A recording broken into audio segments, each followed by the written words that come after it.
Hi, in this video, I'm going to show you how to model polygon objects, for example, a table or a piece of furniture, out of a simple polygon cube. So before we begin, I'm going to make a polygon cube just to go over the basics of polygon objects. A polygon model or object in Maya is made up of polygonal faces, these flat faces that you see. And by right-clicking on the object, you can actually select each face. So when I right-clicked on the object, I had object mode, which selects the whole object. I can right-click and go into faces, where I can select just one face of an object, and then I can move it, scale it, or rotate it to reshape the object.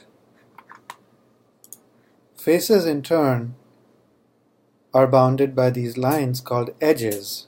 So if I right-click and choose edge mode, now I can click on just one edge. You can see how it highlights in red as I mouse over. So I can click on any one edge and then move, rotate, or scale the edge. And each edge connects two points or vertices. So if I right-click and go into vertex mode, I can click on any of the points that make up this object and move them around. You can't really scale or rotate a point since it really has no size, but you can move points around to reshape your polygon object. So we'll be looking at ways to work with faces, edges, and vertices as we model our table. For now, I'm going to delete this cube. And before you start modeling a table or any object, it's a good idea to get reference, to get a picture of the style of object that you want to model. So here I have a picture of a simple table, and this is the table that I will be modeling out of a box. So let's begin.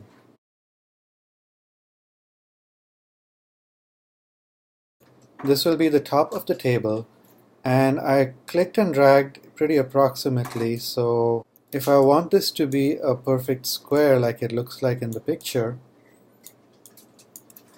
I can go into the channel box on the right side, and under Inputs, Polycube, I can make sure that the width and depth are the same. So I'm just going to type 10 and 10 for the width and depth, and 1 for the height. And this is going to be my tabletop, as you can see there. Now to create these legs of the table, I'm going to use a tool called Extrude, where I can take any face of a polygon and pull it out to make an extension. So first I need some divisions. I need some smaller polygon faces on this table that I can then extrude to make the legs. So to create divisions, to divide this polygon table into smaller faces, there are many ways we can do it. One way I'm going to show you now is to use a tool called Insert Edge Loop. I have the Insert Edge Loop tool. If I click it, I can click and drag anywhere on my polygon object, and where you see the green line, when I let go, Maya is going to actually create a whole loop of edges that goes around the object. To go back to my tool, if I just use the tool, Maya remembers it by storing a shortcut to it right here under the main toolbar. Last tool used, Insert Edge Loop tool. So I click there and go and insert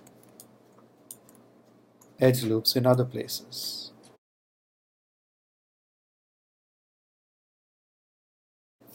So now I have small faces at each corner, and through these faces, using the Extrude tool, I'm going to extend the legs. So to do this, I need to right-click and go into face mode. Select just these 4 edges at the corners. So I click on faces, all these 4 faces at the corners.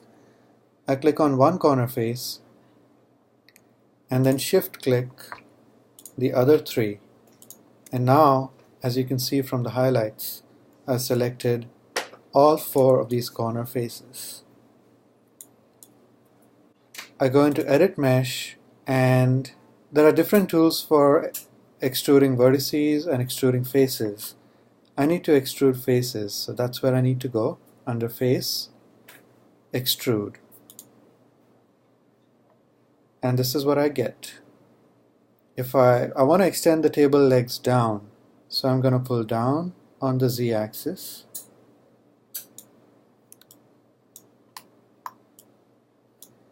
I'm going to check my reference. Okay, I need to pull a little further. And that's it. So that creates my table legs. Now as you can see in the picture, the table legs go down straight, but then they start to narrow.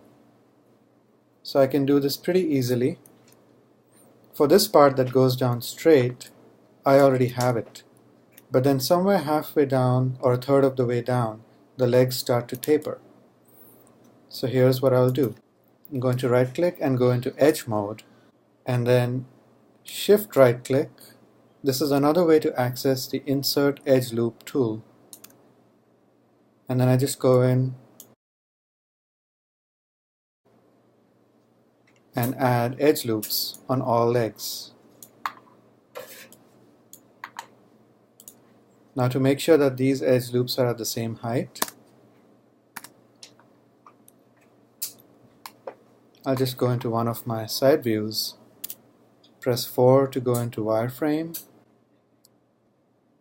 I can right click and go into vertices. Now this is a place where vertex mode is useful.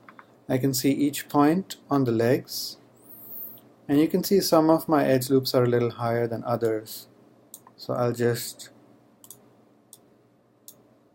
select them and move them. Some are too high, some are too low.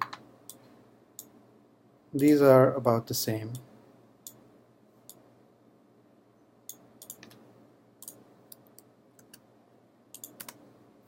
And there you go.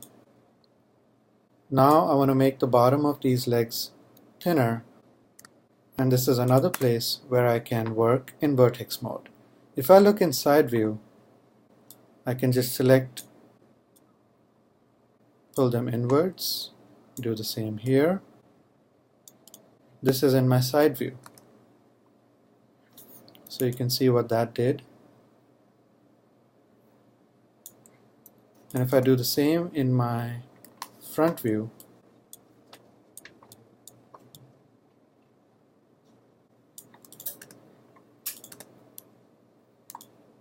now you can see that my table legs start out wide and then get narrow.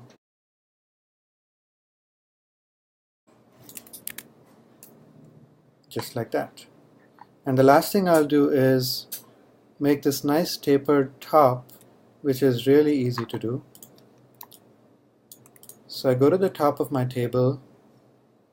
I'm going to take all these faces that make up the top, extrude them up, and make them a little wider.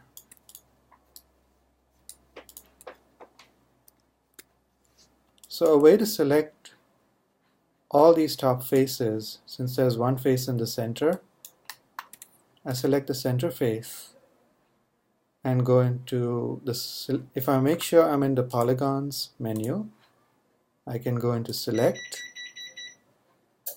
and grow selection. That expanded my selection to include all these neighboring faces, and now I have the entire top of my table selected. And now I go back to Edit Mesh, Face, Extrude, pull it up a bit. And another way to make these faces wider, instead of selecting the faces and scaling them, or selecting vertices and moving them, in my extrude tool I already have options. I have thickness, which decides how far the extrude goes, offset, which decides if I want to go narrower or wider. In this case, I'm going wider. And then divisions to add even more edges along the way, which I don't need at this point. So there I have it. I'm making my top wider, and then you can see if I zoom in a little bit, there's a little bit of thickness to that top surface.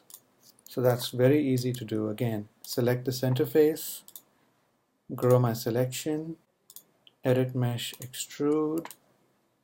I'm going to zoom in because this is a very small extrude that I'm doing, and just pull everything up a little. When you add a little thickness to your edges, your objects look more realistic. And there you have it. Another thing about polygon objects is that they can be smoothed. And if I took this table and smoothed it using mesh smooth, you can see it kind of loses its shape a little bit. And there are ways to help the table keep its shape by adding even more details. But I just wanted to show you that you can take a regular object and smooth it. For example, a simple cube, when you smooth it, becomes almost a sphere. So with this table, you saw what happened.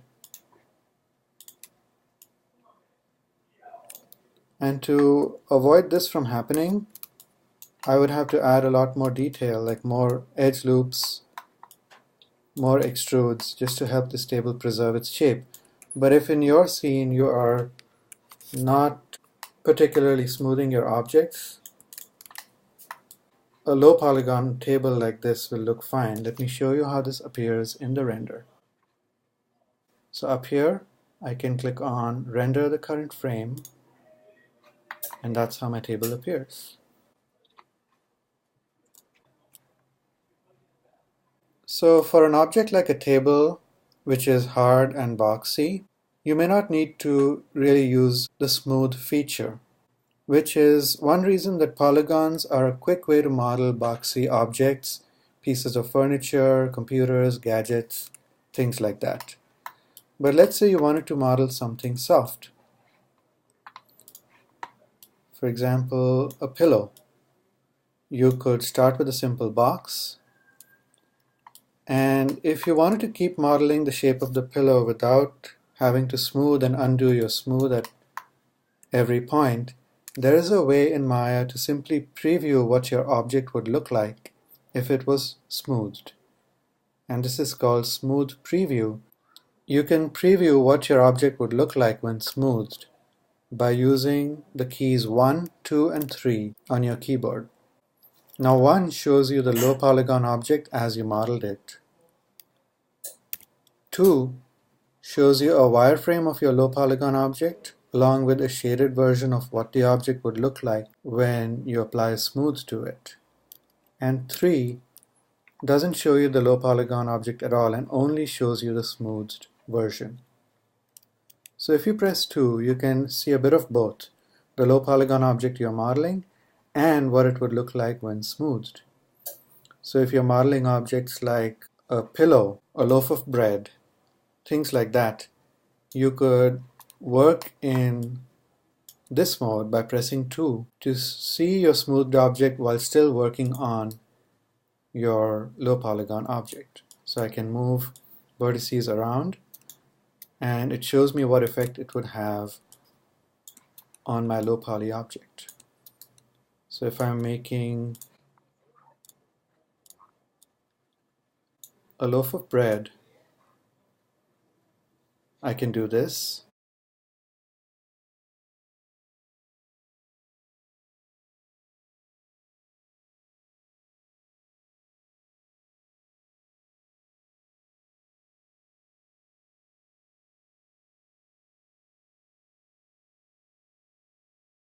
And these are certain ways that you can make softer objects just by previewing how it would look with smooth preview. So if I were to render this object now, only the low polygon object renders. The smooth object does not render because this is just a preview. This is not what the object looks like.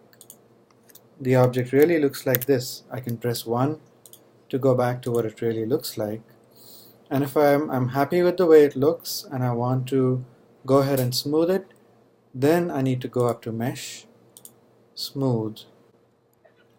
And even smoothing has different levels. So I can click on Poly Smooth Face here and increase the number of divisions, which decides how smooth it gets. So if I take it up to 2 or 3, that looks really smooth. And now if I render it, that's what my object will look like. So you can use Polygon tools to create hard boxy objects and apply no smoothing to it, or you can use Polygon tools to create more organic, softer objects. The approach is a little bit different, but you can start with something simple like tables and furniture where you don't need to apply smooth and get to know the tools at first.